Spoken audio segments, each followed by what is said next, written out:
He was a traveler between worlds, cast into the role of a villain in a story he'd never read.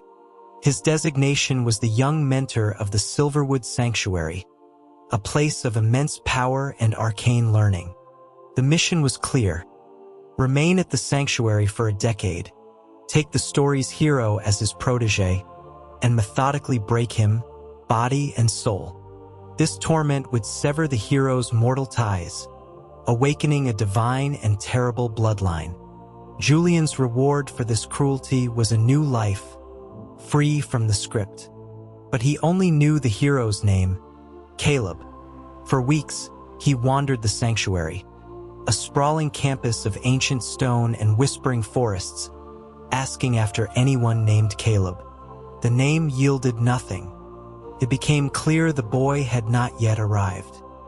His days fell into a pattern of aimless exploration until he stumbled upon a scene in the backwoods. A boy was being beaten by a group of older students. The victim was silent, his defiance a fragile shield against the blows. Such blatant bullying was a rot in the heart of a place dedicated to enlightenment. A surge of protectiveness, foreign and inconvenient, compelled Julian to intervene. He placed himself before the scrawny, beleaguered boy, his voice sharp with authority. The assailants stammered their excuses, claiming the boy wasn't a victim but a nuisance. One of them explained that the boy was a pariah because of his smell, his uncouth table manners, and his general ugliness, which had offended the lovely Scarlet. Julian's anger flared at the pettiness of their cruelty. From behind him, the boy tugged at his sleeve, his eyes red-rimmed. He whispered for Julian not to bother, that he deserved the beating, that his life was meaningless anyway. The boy's resignation fueled Julian's fury. He promised the boy his protection. The boy, in turn, murmured that the others hadn't meant any harm. A display of meekness that was instantly contradicted when his oversized sleeve slipped, revealing arms covered in a lattice of old and new bruises. A cold rage settled over Julian. He froze the bullies with a binding spell and commanded the bruised boy to return every blow he had received. The boy asked timidly if he was truly allowed. Julian's order was emphatic. The boy walked toward his tormentors, bowed in a gesture of apology that seemed utterly out of place, and then unleashed a brutal flurry of punches. The force was shocking. Blood sprayed and teeth flew. The pitiable victim was gone, replaced by a cold, efficient fighter. The sounds of pain were sharp and ugly. Julian watched, stunned and a little disturbed by the ferocity hidden within that frail frame. When he finally called a halt, the boy turned back to him, his expression once again one of frightened innocence. He asked if he had been too harsh. The combination of his timid demeanor, his thin body, and the scarred arms quickly dispelled Julian's unease. He told the boy it was fine, that they had started it. As Julian turned to leave, the boy's voice, light and airy, floated after him. He thanked Julian for helping him teach the others a lesson, expressing confidence that they would never bother him again. A chill ran down Julian's spine. He understood. The beating had been so severe that to leave the boy alone now would be to condemn him to a far worse retaliation. With a sigh of resignation, he claimed the boy from the outer sect menials and brought him to his own residence on the spire. The boy's name was Scrap, a designation given to the lowest of the sanctuary's servants. Julian asked for his real name, but the boy insisted that Scrap was all he had. Julian found the name distasteful, but Scrap defended it with a strange logic. He believed a humble name offered protection, that it had been his talisman through a life of hardship, allowing him to survive a calamitous journey and be accepted into the sanctuary when all his companions were turned away. The head of servants had found the name memorable. Seeing the boy's superstitious conviction, Julian relented. He took Scrap back and instructed him to bathe. The stench that came off the boy's clothes was overpowering. Even after washing, a faint, foul odor clung to him. The boy, his eyes welling with tears, explained that this was the reason for his ostracism. He offered to leave immediately, not wanting to trouble Julian further. Julian stopped him, insisting that he would take responsibility for him. He took Scrap to the sanctuary's chief healer, who diagnosed the smell as the symptom of a deep-seated poison that blocked his meridians, causing a buildup of internal toxins. The cure required purging his system, a process that necessitated formal training in the sanctuary's arts. To facilitate this, Julian went to the headmaster, his own former mentor, and declared his intention to take Scrap as his official protege. The headmaster was skeptical, noting the boy's poor aptitude for magic. Julian, unwilling to admit he was doing all this because the boy smelled bad, simply stated that he felt a bond of fate with him. Beside him, Scrap looked up at Julian, his gaze filled with a profound gratitude that was almost painful to witness. Julian placed a hand on the boy's head and told him he was now his student. Scrap nodded fiercely, his face flushing, and swore to be a devoted disciple. Julian poured resources into Scrap's training, desperate to be rid of the smell. He guided the boy's Mad-Ion, taught him the core tenets of channeling power, and supplied him with rare purifying potions. Scrap's natural talent was meager, but under this deluge of powerful aids, he slowly progressed. He cleansed his system, and the odor vanished completely. His gratitude was immense. He told Julian that he was the first person to have ever shown him true kindness. He vowed to repay the debt by serving Julian for the rest of his life. One evening, Scrap presented him with a roasted dish, announcing it was Sunhawk, a favorite of Julian's. Julian peered at the platter and saw the plucked remains of a magnificent bird. He was horrified, realizing Scrap had stolen and cooked the headmaster's prized magical creature. Scrap only blinked, saying he had done it because he thought Julian wanted it. While scolding him for his recklessness, Julian devoured the entire bird. He warned Scrap never to do such a thing again, though he mused aloud about the headmaster's golden trout and the moonhares bred by the healer. The next day, a perfectly cooked trout appeared on his table, followed by a rabbit stew the day after. The years passed and their roles reversed. It was Scrap who cared for Julian, managing his household with quiet efficiency, cooking his meals, and anticipating his every need. Julian grew lazy and comfortable, puzzled by how his quiet, seemingly weak protege could accomplish such daring thefts. He followed Scrap one night and discovered the boy possessed a flawless photographic memory. He could observe the intricate magical wards and security patterns once and replicate them perfectly. Despite this intelligence and his diligent training, his power grew at a glacial pace. Other students of his generation had long since solidified their cores, while Scrap remained at the most basic level. Julian worried this would breed resentment, but Scrap simply reassured him, stating that his only ambition was to stay by Julian's side. After 5 years, Scrap had grown into a tall, graceful young man. His face, once plain, now had a sharp, striking beauty, marred only by a crimson birthmark that covered half of it. Julian found himself feeling a deep paternal affection for the boy. He worried what would become of Scrap after his own mission was complete and he was killed. With his low power, Scrap would be bullied again. After a long night of contemplation, Julian resolved to cure the boy's poison completely before the end. He told Scrap they were leaving the sanctuary to hunt for a Leviathan's tear. The residual poison was the cause of Scrap's slow progress and the birthmark on his face. He had been poisoned in the womb. His mother died giving birth to him. His father, blaming the child for his wife's death, had neglected him. The villagers shunned him for his appearance and the foul smell he carried as a child.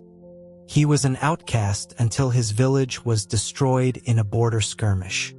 He fled, eventually finding his way to the sanctuary.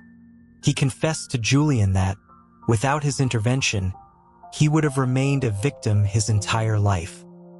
He told Julian, with unnerving sincerity, that Julian was now more important to him than his own life.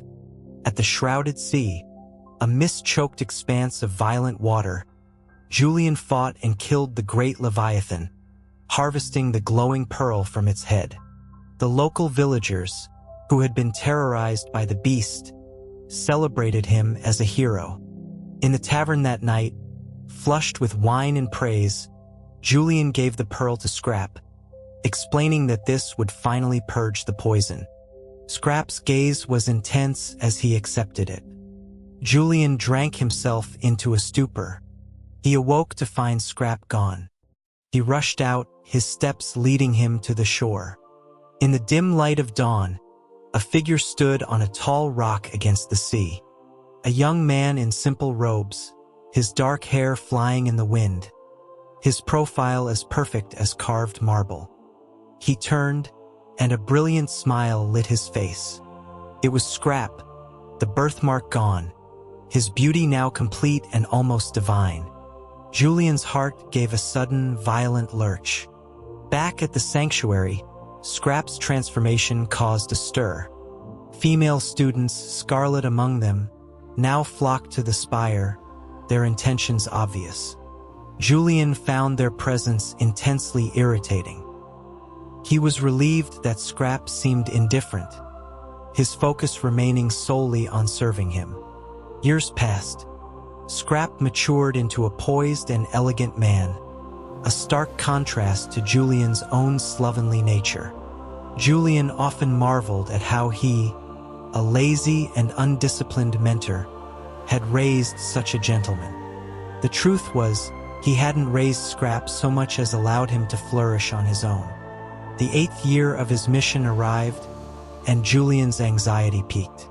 The hero Caleb had yet to appear. His time was running out. His foul mood was not improved when he saw Scarlet in the courtyard with Scrap. He found himself hiding, watching them. Scarlet, blushing, offered Scrap a spirit jade to aid his training. Scrap coolly refused. When she asked why he disliked her so, he replied with a polite but dismissive smile that he did not. She fled in tears. When she was gone, Julian emerged. He asked Scrap why he wasn't interested in a beauty like Scarlet. Scrap's eyes fixed on him with a strange intensity before he looked away. He stated quietly that the person he admired was free-spirited, kind, and just, with a flaw of being a little foolish. Julian was shocked to learn Scrap had a crush and pressed him for a name, but Scrap refused to say more. A few days later, Scrap was found beaten and unconscious. Had someone not alerted Julian, he would have been killed.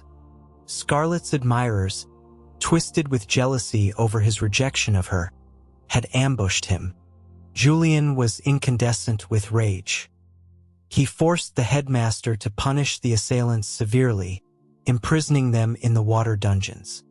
When Scarlet intercepted him, begging him to release them and offering a healing potion for Scrap, Julian coldly refused.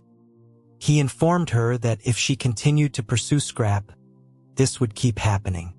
Dejected, she gave him the potion anyway, asking him not to tell Scrap it was from her. The potion was mediocre. Julian added several of his own rare and powerful ingredients before giving it to his protege.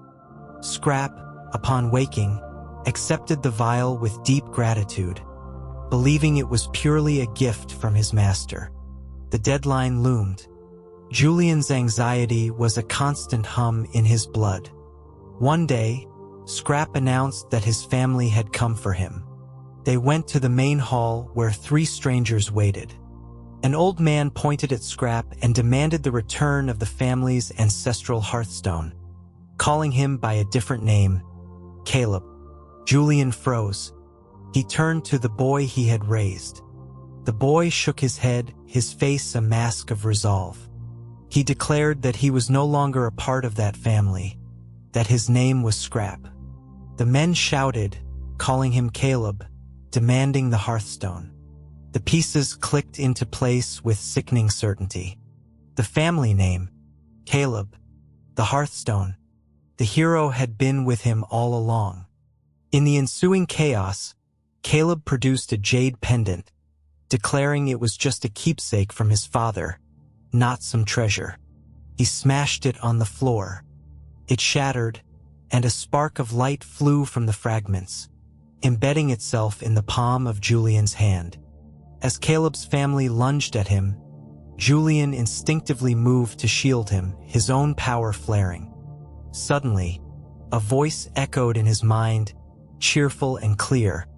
"He's protecting me again. I love him so much." The voice was incessant, chanting his name. Startled, Julian roared for silence. The hall fell quiet. The intruders, intimidated, finally left. Back at the spire, Julian turned and struck Caleb across the face. The mission had to begin. He spat venomous words, calling him a deceitful wretch. Caleb was stunned. Julian expected anger, but the voice in his head was full of concern. "His hand is so soft. How can I make him forgive me? Maybe if I hurt myself, he'll feel pity. Then we could share the healing bed again. He might roll into my arms. His waist is so slim." Julian stared.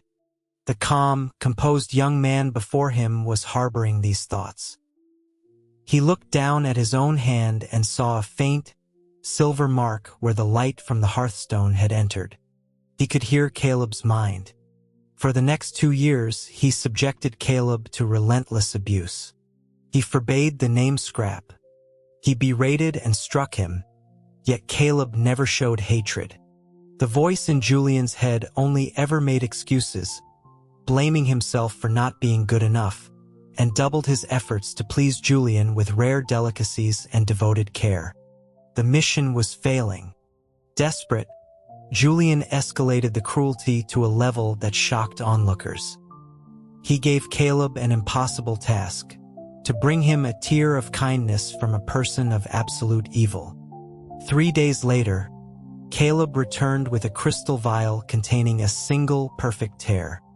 "I couldn't find one," the voice confessed, "so I used my own. I hope he doesn't notice. I love him." Julian erupted. He smashed the vial against Caleb's face, screaming at him for the deception. Caleb knelt, asking what he had done wrong, why Julian's attitude had changed so drastically after learning his true identity. Julian kicked him. The blow empowered, and Caleb coughed up blood. As Caleb struggled to his feet to obey the command to kneel outside, Julian felt a pang of regret. But then the voice came again. "I shouldn't have lied. He didn't put on his shoes. His feet are so pale." Julian looked down. In his haste, he had forgotten his shoes. The boy was not broken, he was obsessed. Julian fled, horrified. This wasn't a hero. He was a pervert, and Julian was his unwitting object of desire. The 10-year deadline was almost upon him. There was only one path left. When Caleb finally formed his magical core, Julian summoned him to the chasm of no return, on the pretext of giving him a gift. "I knew he still cared for me," the voice in his head rejoiced. Caleb approached without suspicion. Julian drew his sword and plunged it into Caleb's abdomen. He twisted the blade, shattering the newly formed core, and carved the glowing prize out of his student's body. He then kicked the bleeding, shocked form of Caleb off the cliff. "I raised you only for this," Julian said, his voice a cold blade. "Your bloodline produces a unique core, and I needed it to advance. You are useless to me now." As Caleb fell, the final thought Julian heard was one of utter despair. Everything was a lie. Then the silver mark on his palm faded, and the voice was gone. The silence was deafening. The sword fell from Julian's nerveless fingers. He dove off the cliff without a second thought.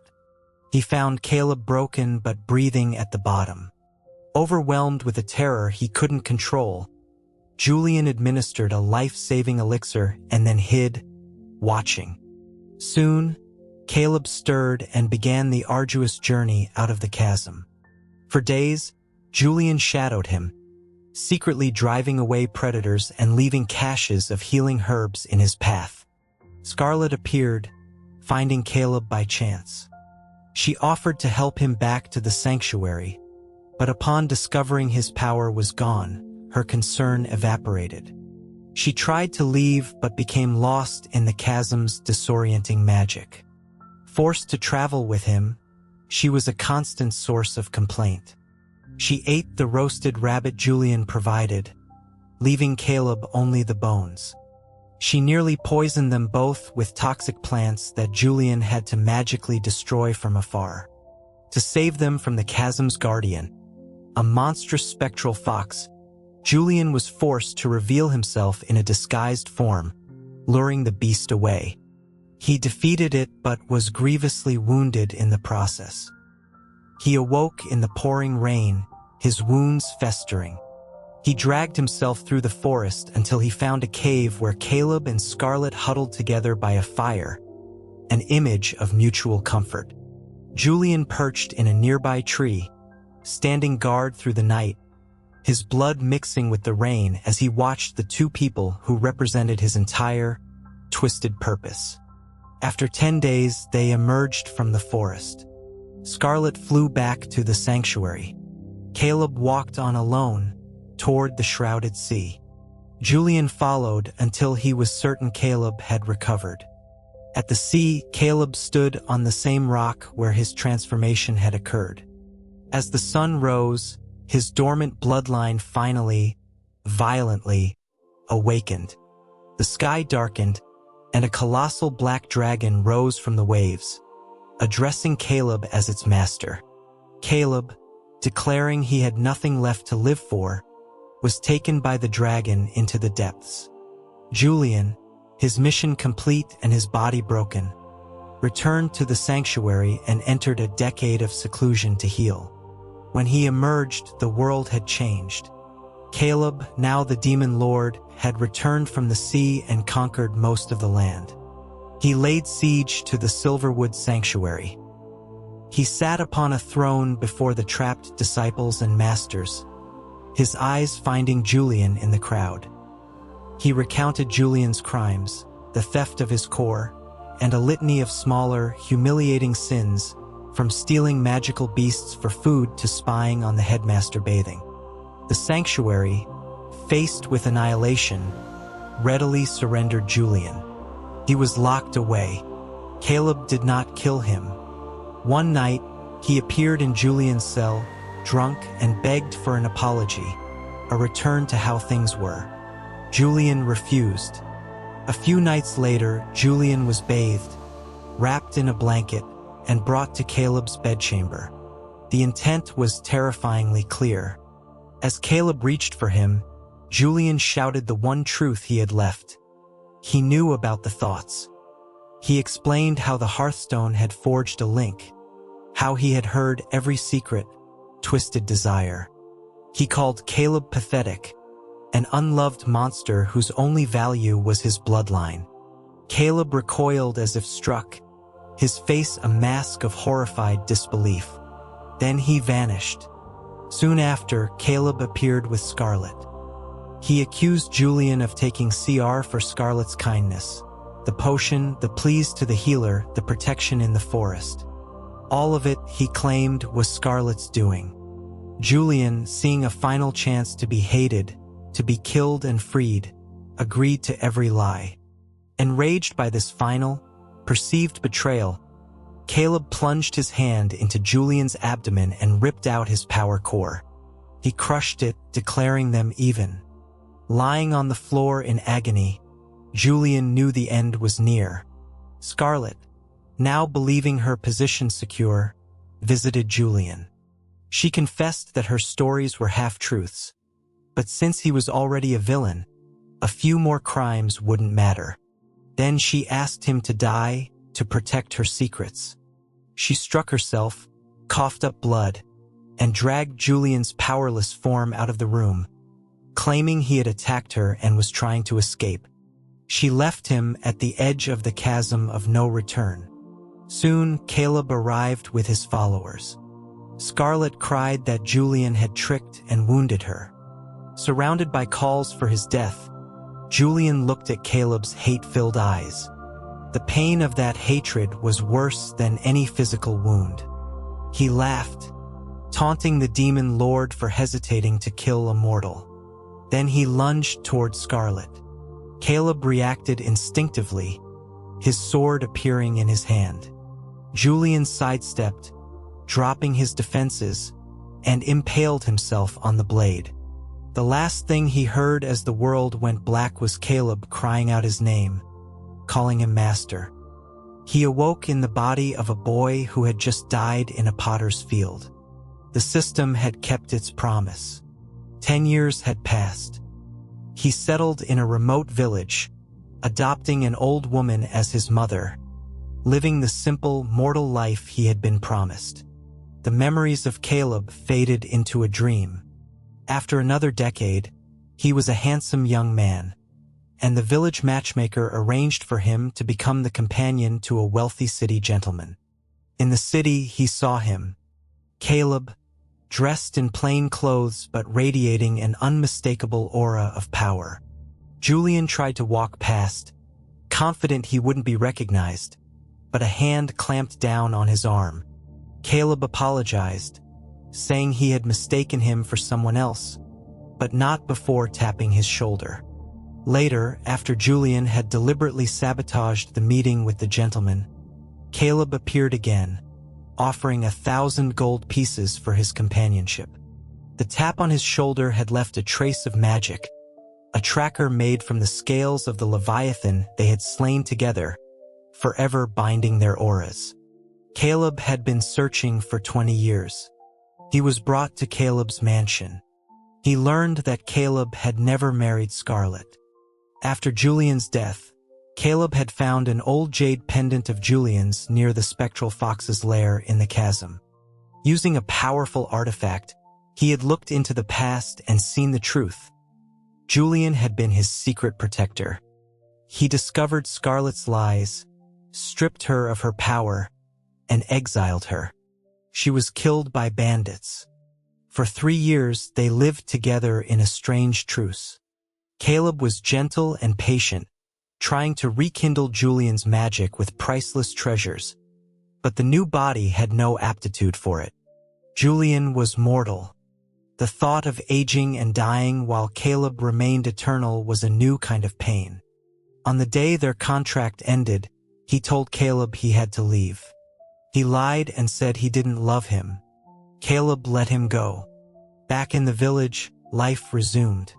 His adoptive mother was dying and begged him to marry. To grant her peace, Julian arranged a fake wedding with a local widow. On the wedding night, he entered the bridal chamber to find not the widow, but Caleb beneath the red veil. Caleb, his eyes wild with desperation, confessed he couldn't bear to see him with another. In that moment, all barriers collapsed. Julian confessed his fear of mortality. Caleb swore he would stay with him for this life and every life after. Their happiness was short-lived. A strange illness took hold of Julian. His body weakened, his soul fraying. A celestial physician revealed the truth. Julian was afflicted with soul dissipation. He had been reincarnated not once, but 10 times, and this was his final life. Upon death, his soul would shatter into nothingness. Caleb, mad with grief, began a frantic search for a cure. A mysterious elder, a black-robed dragon in human form, told him the only way was to transplant the core of a powerful practitioner into Julian. This was a lie. Caleb began hunting the world's most powerful masters, leaving a trail of death, but no core was compatible. Julian confronted him. The dragon elder appeared and revealed everything. There was no novel, no system. It was all a machination of the heavens. Caleb was the demon lord, a necessary force of destruction to cull the world's practitioners when their numbers grew too great, maintaining cosmic balance. Julian was his destined counterpart, the catalyst for his awakening and the weakness that would lead to his death, a cycle that had repeated 10 times. The soul illness was the final step, designed to push Caleb into killing the last, strongest masters, after which he would be told only his own core could save Julian, ensuring he would sacrifice himself and complete the cycle. That night, under the stars, Caleb held the frail, dying Julian. He spoke of Julian's fabled origin from a distant star. As Julian drifted into unconsciousness, Caleb kissed his forehead. He poured his own life force, his core, his very soul into Julian. When Julian awoke, he was healed, powerful, immortal. Caleb lay beside him, peaceful in death. The cycle was broken. Julian confronted the dragon, who now had to find a new demon lord. The dragon told him that if he could retrieve a tear of true kindness shed by a person of absolute evil, Caleb's soul could be swapped out of the cycle. But such a thing was a paradox. Julian smiled faintly. He remembered the vial, the tear Caleb had cried for him so many years ago, and the cliff he had thrown it from. For 3 years, he searched the bottom of the chasm. He found the vial lodged inside a giant sunhawk that had swallowed it. He presented the tear to the dragon. At the cosmic altar, as Julian prepared to take Caleb's place, the dragon intervened. It revealed that only a soul of immense power could bear the burden. The dragon offered itself, its own body a cure for Julian's soul affliction, a penance for the suffering it caused. The dragon's soul entered the cycle, and Caleb's was set free. A year later, in a distant city, a child was born. Julian watched from the shadows as the boy grew, loved and happy. On his 3rd birthday, Julian appeared before him. The boy called him the angel brother. Julian smiled and knelt. He asked the boy if he wanted to learn magic. The boy said yes, but he didn't want to leave his parents. Julian promised he wouldn't have to. He took the boy's hand and walked into the family home, introducing himself as a new tutor. He would stay this time and for all the times to come. He would always be with him,